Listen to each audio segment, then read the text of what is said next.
Depuis des années, durant le Gala de la disque, des critiques d'artistes québécois racontent à chaque année les mêmes critiques concernant le manque de leur vente d'albums comparé aux autres pays dans le monde. Alors que le vinyle est devenu le seul et unique élément de vente des vendeurs au Québec et qui se font entendre parler au Québec, comme sur Twitch avec le 3345, le marché du disque compact tente encore aujourd'hui de sauver ses meubles. Même si on annonce aussi le retour de la cassette audio de retour sur le marché. Et il reste que, mis à part les plateformes comme Spotify ou encore Apple Music, il n'y a pas vraiment de nouveauté dans le domaine d'un nouveau format musical en termes physiques et qui remplacerait le CD ou le vinyle depuis peu.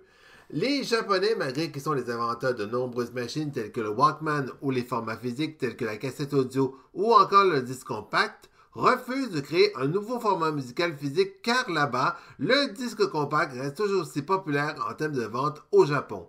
Mais c'est tout.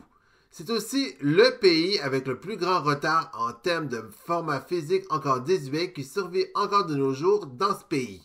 Mais il est clair que les choses doivent changer. Mais comment? Depuis 20 ans, une certaine révolution a bien changé dans les voitures depuis peu. Les clés USB sont plus permanentes dans les voitures et les chaînes stéréo. Peut-être que c'est là la révolution future de la musique dans le monde entier. On pourrait imaginer qu'un disque complet ressemblant à la forme d'une clé USB ou même encore d'une ancienne cartouche de jeu inspirée de la Nintendo DS pourrait être le renouveau de la musique durant la décennie 2020. Imaginez, les distributeurs de disques pourraient injecter un album complet sur une simple clé ou même sur une cartouche que les gens pourraient rentrer dans leur voiture ou dans une chaîne stéréo, mais qui ne pourrait pas être rentré dans un ordinateur pour le copier. La solution contre le piratage serait cela. Pour obtenir le droit de télécharger les chansons et les mettre dans son ordinateur sans le partage des données, ils auraient un code pour le rentrer dans leur ordinateur pour pouvoir ainsi les télécharger sans aucun problème. Ils pourront l'écouter notamment sur des logiciels comme Winamp ou encore le lecteur Windows Media, mais ils ne pourront pas le mettre sur un CD ou peu importe pour le donner au public. Chaque téléchargement fait sur un site comme Cube Music retournerait directement l'argent de l'album aux artistes concernés.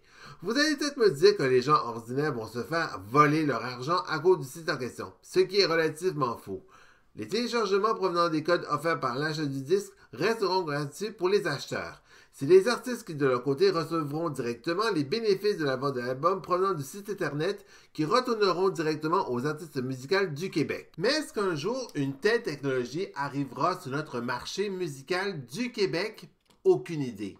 Mais voyant les nombreuses critiques des artistes, des producteurs, des réalisateurs et de l'industrie musicale au Québec, il faut réellement trouver une solution. Mais ce n'est pas les plateformes numériques comme Spotify qui donneront des profits aux artistes d'ici. Il faut trouver les idées pour les futures innovations de notre industrie ici au Québec, pour qu'un jour on ne voit moins de CD, de vinyle, de cassettes audio jetés dans les bacs à ordures et qu'on retrouve dans des sites d'enfouissement qui auront du mal à devenir des serre-plus à rien et à prendre la poussière pour les années à venir. Donc, littéralement, c'est ma solution que je voudrais vous transmettre par rapport à la situation de la musique au Québec. Si on doit trouver une solution au Québec, c'est maintenant qu'on doit le trouver, car directement, à un moment donné, des CD ou même des disques prendront la poussière. Je vous remercie d'avoir vu cette vidéo. Je vous souhaite une très bonne soirée. C'était Philippe Saint-Jean et à la prochaine.